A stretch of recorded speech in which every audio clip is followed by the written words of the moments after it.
जय माता दी। नमस्कार दोस्तों, स्वागत है आप सभी का हमारे YouTube चैनल लक्ष्मी शर्मा की कहानियाँ पर। प्रेम से बोलिए सिया रामचंद्र की जय, पवन पुत्र हनुमान की जय। प्रिय भक्तगणों, आज है मंगलवार और आज आप सभी श्रवण करेंगे मंगलवार की व्रत कथा पूजन विधि के साथ। मंगलवार के व्रत को कोई भी कर सकता है।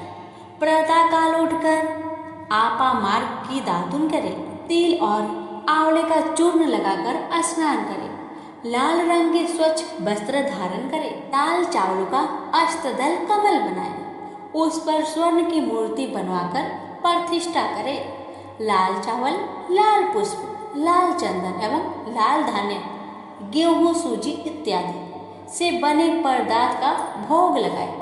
पूजा स्थल को गोबर से लिपि पत्नी सहित मंगल देवता का पूजन करें और उनका ध्यान करें और हनुमान जी की 21 नामों का जाप करें। नाम जप के साथ सुख सौभाग्य के लिए प्रार्थना करें। पूजन स्थल पर शुद्ध घी का 4 बातिया का चौमुखा दीपक जलाएं। 21 मंगलवार का व्रत करें और 21 लड्डुओं का भोग लगाकर वेद के ज्ञाता सुप्रात ब्राह्मण को दें। केवल एक बार रात्रि को ही भोजन करें। व्रत पूर्ण होने अथवा इच्छा पूर्ति होने पर मंगलवार के व्रत का उद्यापन करें। उद्यापन के अंत में 21 ब्राह्मणों को भोजन कराकर यथाशक्ति स्वर्ण दान करें। आचार्य को सामर्थ्य अनुसार दक्षिणा देकर लाल बैल का दान करें, फिर स्वयं भोजन करें।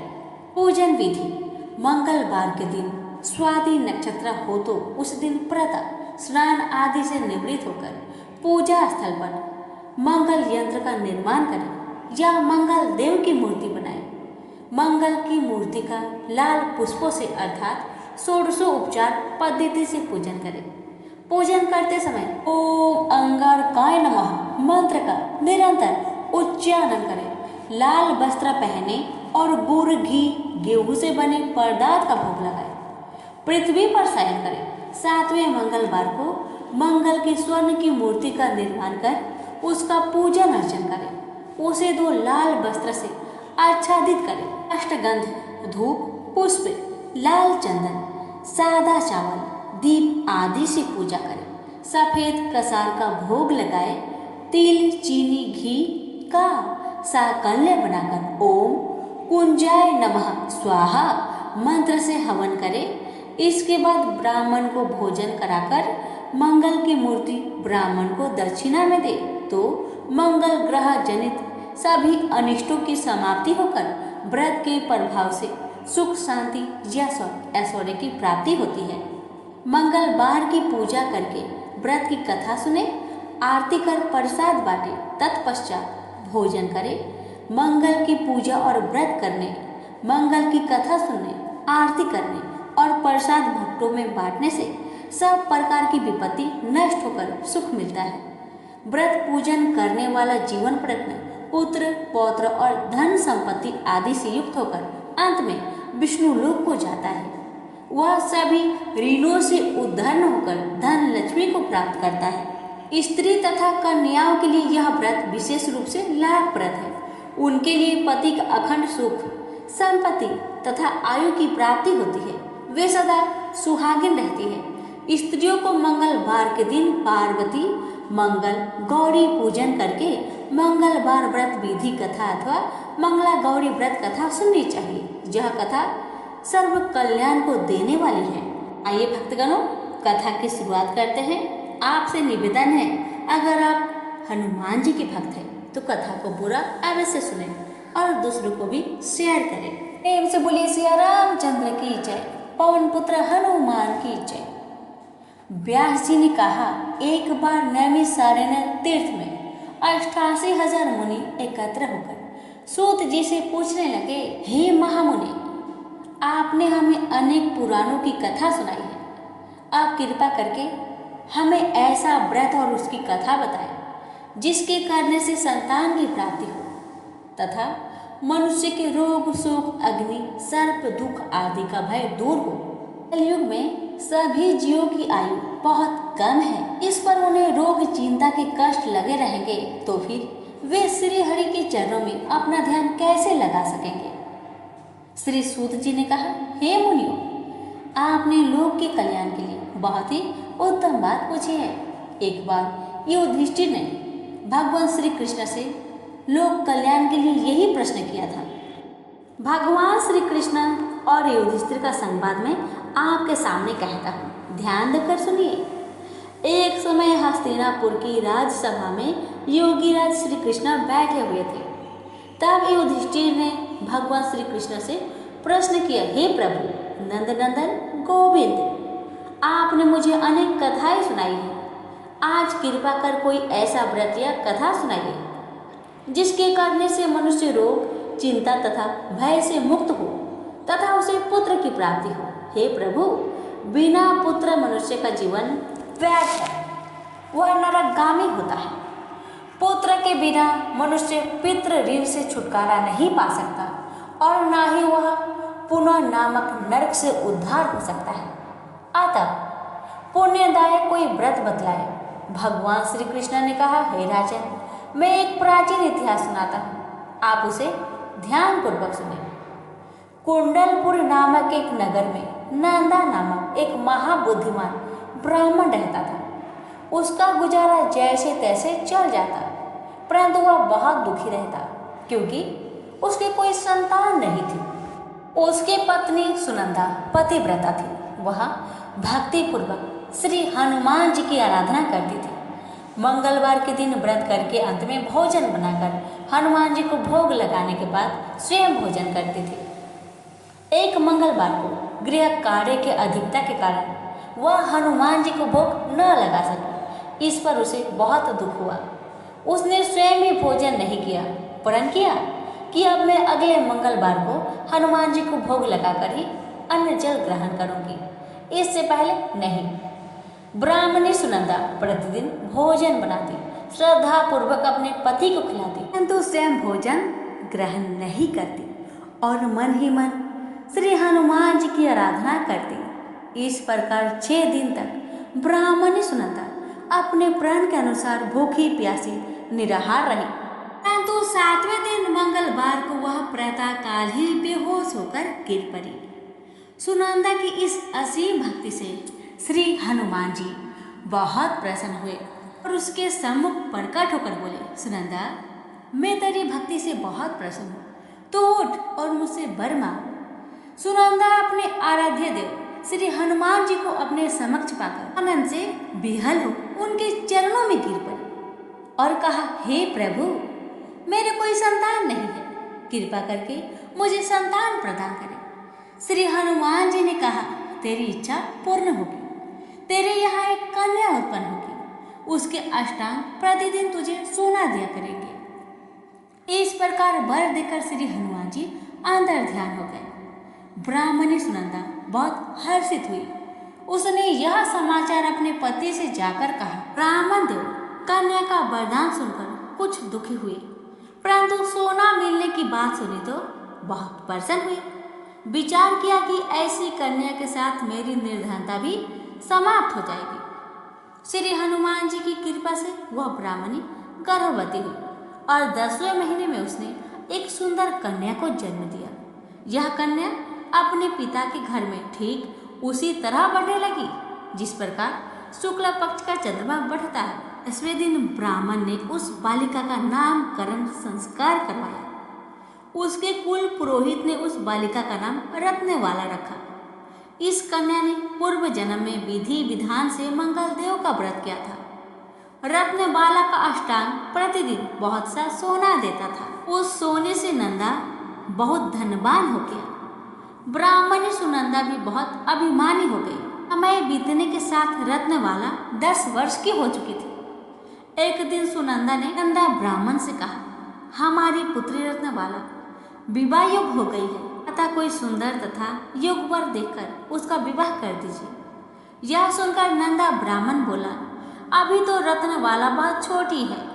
तब ब्राह्मणी ने कहा, शास्त्रों की आज्ञा है कि कन्या 8वें वर्ष में गौरी, 9वें वर्ष में रोहिणी, 10वें वर्ष में कन्या, इसके पश्चात रजवाला हो जाती है। गौरी के दान से पाताल लोक रोहिणी के दान से वैकुंठ लोक, कन्या के दान से इंद्र लोक में सुखों की प्राप्ति होती है। हे पतिदेव, अगर रजवाला का दान किया जाता है तो घोर नरक की प्राप्ति होती है। इस पर नंदा ब्राह्मण ने कहा, अभी तो रत्नवाला छोटी है, 10 वर्ष की है। मैंने तो 16-16 साल की कन्याओं का विवाह कराया है, इतना जल्दी क्या है तुम्हें? तब ब्राह्मणी सुनंदा ने कहा, हे पतिदेव, आपको लोभ अधिक हो गया है। अगर आप 11 वर्ष में कन्या का विवाह नहीं करेंगे तो उसके मासिक धर्म के रक्त का पिता और उसके बड़े भ्राता को पान करना पड़ता है।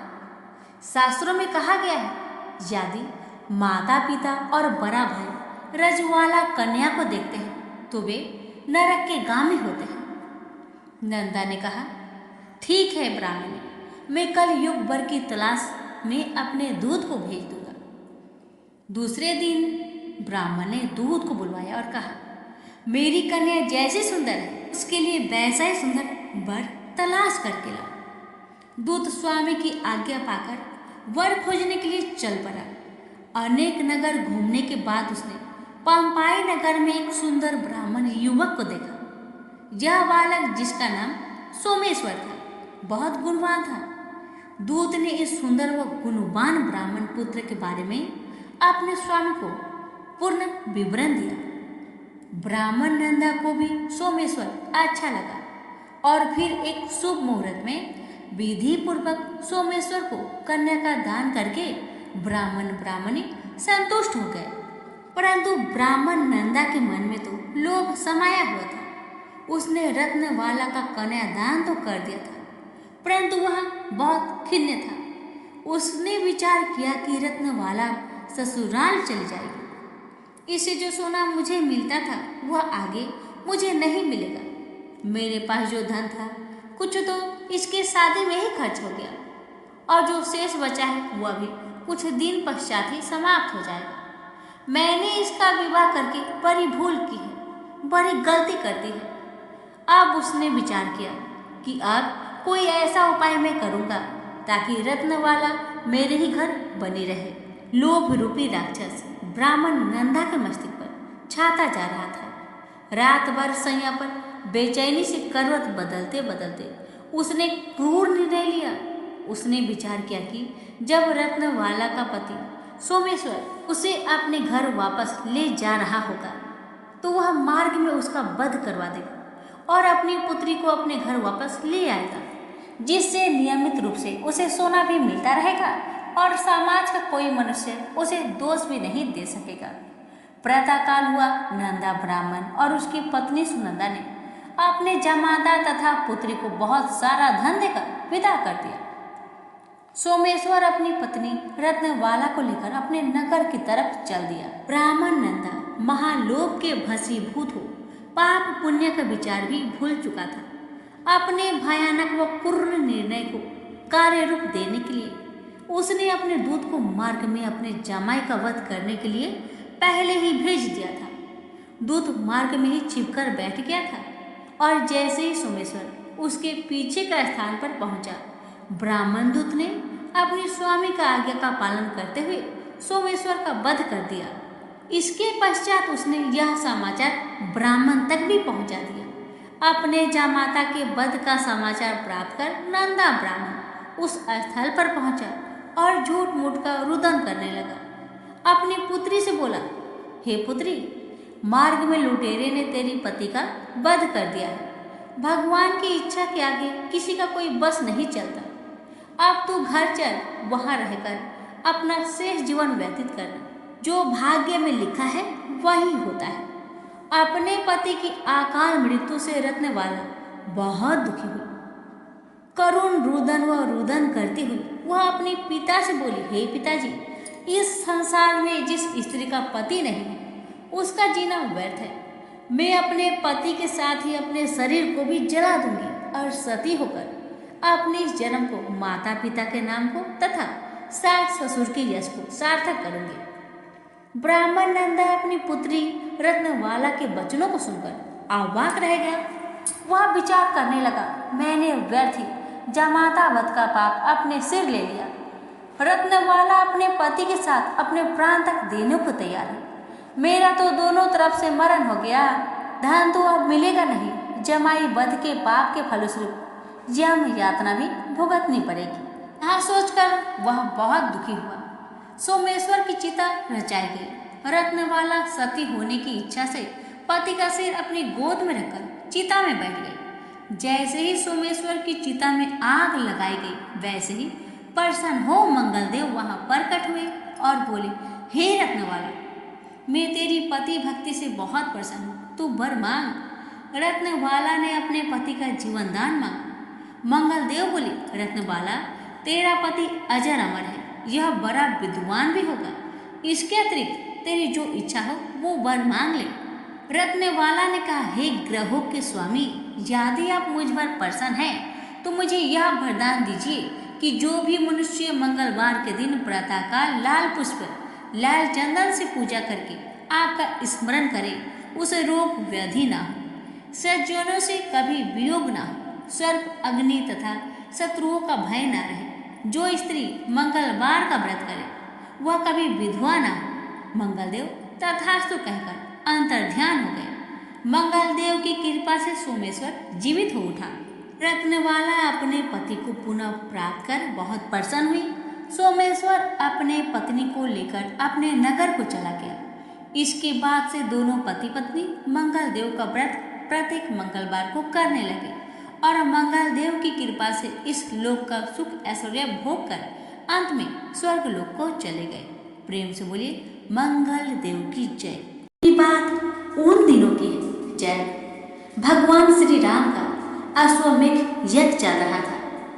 श्री राम ने अनुज शत्रुघ्न के नेतृत्व में असंख्य वीरों की सेना सारे प्रदेश को विजित करती जा रही थी। जहां भी यज्ञ का अश्व जा रहा था, इस कर्म में कई राजाओं के द्वारा यज्ञ का घोड़ा पकड़ा गया, लेकिन अयोध्या की सेना के आगे उन्हें झुकना पड़ा। शत्रुघ्न के अलावा सेना में हनुमान, सुग्रीव और भरत पुत्र पुष्कर सहित कई महारथी उपस्थित थे। इन्हें जितना देवताओं के लिए भी संभव नहीं था। कई जगह भ्रमण करने के बाद यज्ञ का घोड़ा देवपुर पहुंचा, जहां राजा वीरमणि का राज्य था। राजा वीरमणि अति धर्मनिष्ठ तथा श्री राम एवं महादेव के अनन्य भक्त थे। उनके दो पुत्र रुक्मांगद और शुभंगद वीरों में श्रेष्ठ थे। राजा वीरमणि के भाई वीर सिंह भी एक महारथ थे। राजा वीरमणि ने भगवान रुद्र की तपस्या कर उन्हें प्रसन्न किया था और महादेव ने उन्हें उनकी और उनके पूरे राज्य की रक्षा का वरदान दिया था। महादेव के द्वारा रक्षित होने के कारण कोई भी उनके राज्य पर आक्रमण करने का साहस नहीं करता था।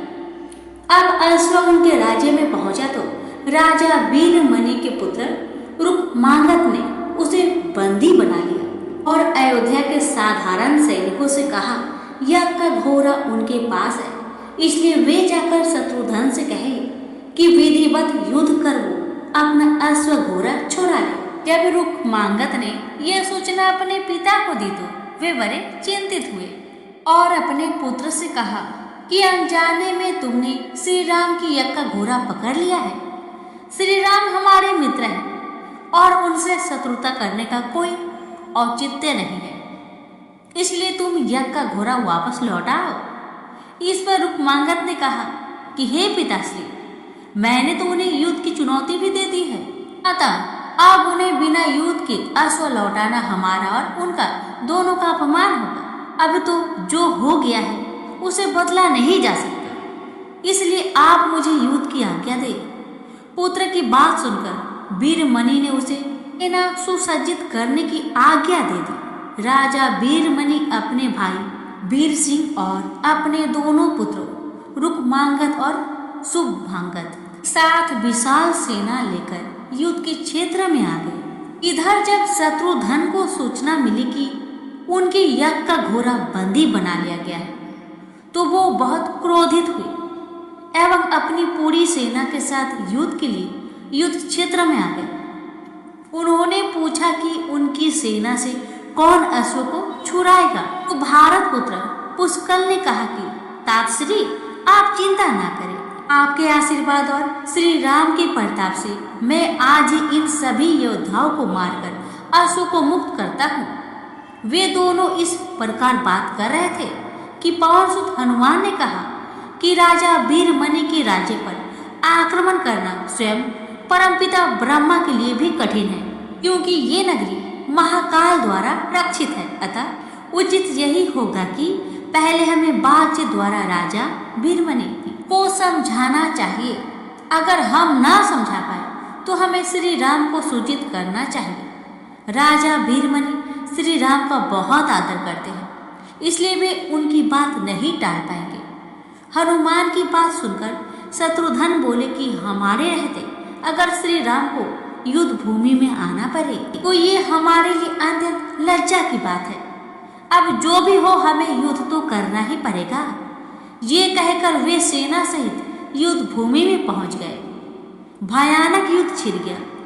भरत पुत्र पुष्कल सीधा जाकर राजा वीरमणि से भिड़ गया। दोनों अतुलनीय वीर थे। वे दोनों तरह तरह के शस्त्रों का प्रयोग करते हुए युद्ध करने लगे। हनुमान राजा वीरमणि के भाई महापराक्रमी वीर सिंह से युद्ध करने लगे।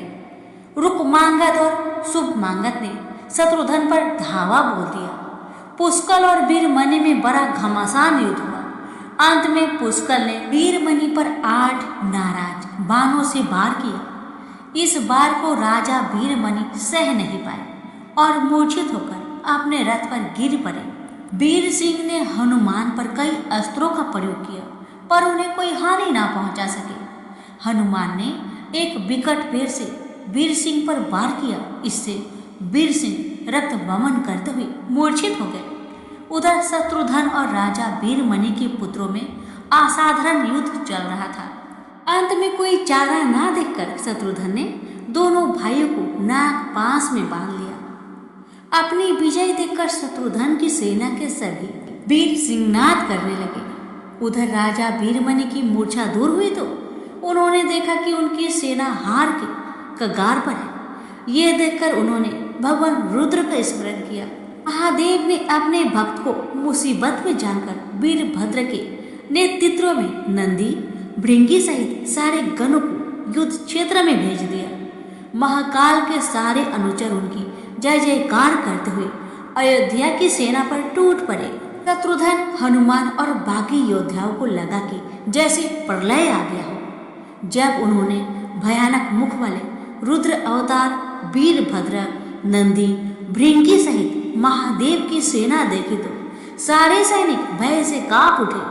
शत्रुघ्न ने हनुमान से कहा कि जिस वीरभद्र ने बात में दक्ष प्रजापति की मस्तक काट डाला था और जो तेज और समता में स्वयं महाकाल के समान है, उसे युद्ध में कैसे हराया जा सकता है। ये सुनकर पुष्कल ने कहा कि हे तातश्री आप दुखी मत हो, अब तो जो भी हो हमें युद्ध तो करना ही पड़ेगा। ये कहता हुआ पुष्कल वीरभद्र से, हनुमान नंदी से और शत्रुघ्न भृंगी से जा भिड़े। पुष्कल ने अपने सारे दिव्य शस्त्रों का प्रयोग वीरभद्र पर कर दिया, लेकिन वीरभद्र ने बात में उसे काट दिया। उन्होंने पुष्कल से कहा कि हे बालक, अभी तुम्हारी आयु मृत्यु को प्राप्त होने की नहीं हुई, इसलिए युद्ध क्षेत्र से हट जाओ। उसी समय पुष्कल ने वीरभद्र पर शक्ति से प्रहार किया, जो सीधे उनके मम्र स्थान पर जाकर लगा। इसके बाद वीरभद्र ने क्रोध से थराते हुए एक त्रिशूल से पुष्कल का मस्तक काट लिया और भयानक सिंहनाद किया। उधर भृगी आदि गणों ने शत्रुघ्न पर भयानक आक्रमण कर दिया। अंत में भृगी ने महादेव के दिए पास में शत्रुघ्न को बांध दिया। हनुमान अपनी पूरी शक्ति से नंदी से युद्ध कर रहे थे। उन दोनों ने ऐसा युद्ध किया जैसे पहले किसी से नहीं किया था। दोनों श्री राम के भक्त थे और महादेव के तेज से उत्पन्न थे। काफी देर लड़ने के बाद कोई उपाय ना देखकर नंदी ने शिव शस्त्र का प्रयोग कर हनुमान को पराभूत कर दिया। अयोध्या की सेना की हार देखकर राजा वीरमणि की सेना में जबरदस्त उत्साह आ गया। और वे बाकी बचे सैनिकों पर टूट पड़े। यह देखकर हनुमान ने शत्रुघ्न से कहा कि मैंने आपसे पहले ही कहा था कि ये नगरी महाकाल द्वारा रक्षित है, लेकिन आपने मेरी बात नहीं मानी।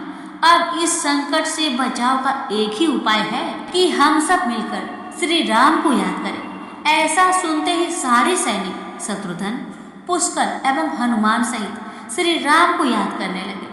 अपने भक्तों की पुकार सुनकर श्री राम तत्काल ही लक्ष्मण और भरत के साथ वहां आ गए।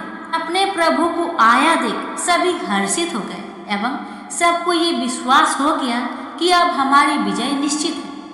श्री राम के आने पर जैसे पूरी सेना में प्राण का संचार हो गया। श्री राम ने सबसे पहले शत्रुघ्न को मुक्त कराया और उधर लक्ष्मण ने हनुमान को मुक्त करा दिया। जब श्री राम, लक्ष्मण और श्री भरत ने देखा कि पुष्कर मृत्यु को प्राप्त हो चुके हैं तो उन्हें बड़ा दुख हुआ। भरत तो शोक में मूर्छित हो गए। श्री राम ने क्रोध में आकर वीरभद्र से कहा कि तुमने जिस प्रकार पुष्कर का वध किया है उसी प्रकार अब अपने जीवन का भी अंत समझो।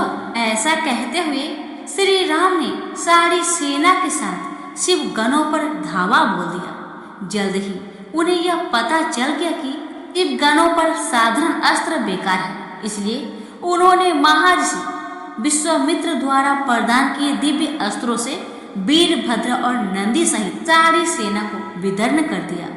श्री राम के प्रताप से पार न पाते हुए सारे गणों ने एक स्वर में महादेव का हवन करना शुरू कर दिया।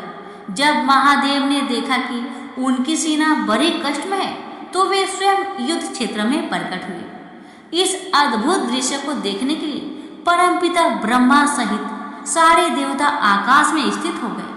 जब महाकाल ने युद्ध क्षेत्र में प्रवेश किया तो उनकी तेज से श्री राम की सारी सेना मूर्छित हो गई। जब श्री राम ने देखा कि स्वयं महादेव रण क्षेत्र में आए हैं तो उन्होंने शस्त्र का त्याग कर भगवान रुद्र को दंडवत प्रणाम किया एवं उनकी स्तुति की। उन्होंने महाकाल की स्तुति करते हुए कहा कि हे सारे ब्रह्मांड के स्वामी, आपके ही प्रताप से मैंने महापराक्रमी रावण का वध किया। आप स्वयं ज्योतिर्लिंग में रामेश्वर में पधारे। हमारा जो भी बल है वो भी आपके आशीर्वाद के फलस्वरूप ही है। ये जो असमय यज्ञ मैंने किया है वो भी आपकी ही इच्छा से ही हो रहा है, इसलिए आप हम पर कृपा करें और इस युद्ध का अंत करें। ये सुनकर भगवान रुद्र बोले कि हे राम, आप स्वयं विष्णु के दूसरे रूप हैं। मेरी आपसे युद्ध करने की कोई इच्छा नहीं है, फिर भी चूंकि मैंने अपने भक्त वीरमणि को उसकी रक्षा का वरदान दिया है कि मैं इस युद्ध से पीछे नहीं हट सकता, अतः संकोच छोड़कर आप युद्ध करें। श्री राम ने इसे महाकाल की आज्ञा मानकर युद्ध करना शुरू किया। दोनों में महान युद्ध छिड़ गया, जिसे देखने देवता लोग आकाश में स्थित हो गए। श्री राम ने अपने सारे दिव्य शस्त्रों का प्रयोग महाकाल पर कर दिया, पर उन्हें संतुष्ट नहीं कर सके। अंत में उन्होंने पशुपता शस्त्र के साधन किया और भगवान शिव बोले कि हे प्रभु, आपने ही मुझे ये वरदान दिया है कि आपके द्वारा प्रदत्त इस अस्त्र से त्रिलोक में कोई पराजित हुए बिना नहीं रह सकता। इसलिए हे महादेव, आपकी ही आज्ञा और आपकी ही इच्छा से मैं इसका प्रयोग आप पर ही करता हूँ। ये कहते हुए श्री राम ने वो महान दिव्य शस्त्र भगवान शिव पर चला दिया। वो अस्त्र सीधा महादेव के हृदय स्थल में समा गया और भगवान रुद्र इससे संतुष्ट हो गए। उन्होंने प्रसन्नता पूर्वक श्री राम से कहा कि आपने युद्ध में मुझे संतुष्ट किया है, इसलिए जो इच्छा हो वर मांग लीजिए। इस पर श्री राम ने कहा कि हे भगवान, यहाँ पर युद्ध क्षेत्र में भ्राता भरत के पुत्र पुष्कर के साथ असंख्य योद्धा वीर गति को प्राप्त हो गए हैं, उन्हें कृपया जीवन दान दीजिए। महादेव ने मुस्कुराते हुए तथास्तु कहा और पुष्कर समेत दोनों ओर के सारे योद्धाओं को जीवित कर दिया। इसके बाद उनकी आज्ञा से राजा वीरमणि ने यज्ञ का घोड़ा श्री राम को लौटा दिया और अपना राज्य रुक मांगत को सौंपकर वे सभी शत्रुघ्न के साथ आगे चल दिए।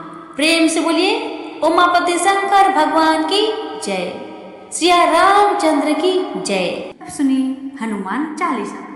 श्री गुरु चरण सरोज रजे, निज मन मुकुर सुधारी, बरनौ रघुबर बिमल जसु, जो दायक फल चारी। बुद्धिहीन तनु जानिके, सुमिरो पवन कुमार, बल बुद्धि विद्या देहु मोहि, हरहु क्लेश विकार। जय हनुमान ज्ञान गुण सागर, जय कपीस तिहु लोक उजागर। रामदूत अतुलित बल धामा, अंजनी पुत्र पवन सुत नामा। महावीर विक्रम बजरंगी, कुमति निवार सुमति के संगी। कंचन बरन विराज सुबेसा, कानन कुंडल कुंचित केसा। हाथ वज्र और ध्वजा विराजे, कांधे मूज जनेऊ साजे। शंकर सुवन केसरी नंदन, तेज प्रताप महाजगवंदन। विद्यावान गुणी अति चातुर, राम काज करिबे को आतुर। प्रभु चरित सुनबे को रसिया, राम लखन सीता मन बसिया।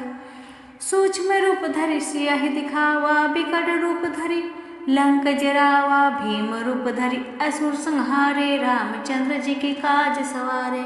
आए सजीवन लखन जियाए, श्री रघुवीर हर्षि उर लाए। रघुपति किन्ने बहुत बड़ाई, तुम मम प्रिय भरत ही संभाई। सहस बदन तुमरो जस गावे, अस कहि श्रीपति कंठ लगावे। सनकादिक ब्रह्मादि मुनीसा, नारद सारद सहित अहिसा। कवि कुबेर दिगिपाल जहाते, कवि कोविद कही सके कहाते। तुम उपकार सुग्रीव किन्ना, राम मिलाए राजपत दिन्ना। तुमरो मंत्र विभीषण माना, लंकेश्वर भय सब जग जाना। जुग सहस्त्र योजन पर भानु, लियो ताहि मधुर फल जानु। प्रभु मुद्रिका मैल मुख माही, जल दिला की गई अचरज नाही। दुर्गम काज जगत के जेते, सुगम अनुग्रह तुम रे तेते। राम दुआरे तुम रखवारे, होत न आज्ञा बिनु पैसारे। सब सुख लाए तुमरी सरना, तुम रक्षा काहू को डरना। आपन तेज समारो आपे, तीनों लोक हाँकते कापे। भूत पिचास निकट नहीं आवे, महावीर जब नाम सुनावे। नासे रोग हरे सब पीरा, जपत निरंतर हनुमत बीरा। संकट ते हनुमान छुड़ावे, मन क्रम वचन ध्यान जुलावे। पर राम तपस्वी राजा, तिनके काज सकल तुम साजा। और मनोरथ जो कोई लावे, सोई अमित जीवन फल पावे। चारों जुग प्रताप तुम्हारा है, प्रसिद्ध जगत उजियारा। साधु संत के तुम रखवारे, असुर निकंदन राम दुलारे। अष्ट सिद्धि नौ निधि के दाता, असबर दी है जान की माता। राम रसायन तुम्हरे पासा, सदा रहो रघुपति के दासा। तुमरे भजन राम को पावे, जन्म जन्म के दुख बिसरावे। अंत काल रघुबर पुर जाई, जहाँ जन्म हरि भक्त कहाई। और देवता चितना धरई, हनुमत से भी सर्व सुख करई। संकट कटे मिटे सब पीरा, जो सुमिरे हनुमत बलवीरा। जय जय जय हनुमान गोसाई, कृपा करहु गुरुदेव की नाई। जो सतबार पाठ कर कोई, छोटी ही बंदी महासुख होई। जो यह पढ़े हनुमान चालीसा, होय सिद्धि साखी गौरीसा। तुलसीदास सदा हरि चेरा, कीजे नाथ हृदय महडेरा। पवन तनया संकट हरण, मंगल मूर्ति रूप। राम लखन सीता सहिते, हृदय बसहु सुरभूप। सुनिए श्री हनुमान जी की आरती। आरती की जय हनुमान लला की, दुष्ट दल ने रघुनाथ कला की। जाके बल से गिरिवर कापे, रोग शोक जाके निकट न झाके। अंजनी पुत्र महाबल दाई, संतन के प्रभु सदा सहाय। बीरा रघुनाथ पठाए, लंका जारी सिया सुधिलाए। लंका साकट समुद्र सिखाई, जाते पावन सुते बार न लाई। लंका जारी असुर संहारे, सिया राम जी के काज सवारे। लक्ष्मण मूर्छित परे सकारे, आनि सजीवन प्राण उबारे। पैठी पाताल तेरी चमकारे, अहि रावण के भुजा उखारे। बाएं भुजा सुर धल मारे, दाहिने भुजा सत्य जन तारे। सुर नर मुनि जन आरती उतारे, जय जय जय हनुमान उचारे। कंचन थारे कपूर लो छाई, आरती करती अंजना माई। जो हनुमान जी की आरती गावे, बसी बैकुंठ परम पद पावे। लंक विध्वंस किन्हीं रघुराई, तुलसीदास प्रभु करती गाई। आरती की जय हनुमान लला की, दुष्ट दलन रघुनाथ कला की। प्रेम से बोलिए पवन पुत्र हनुमान की जय।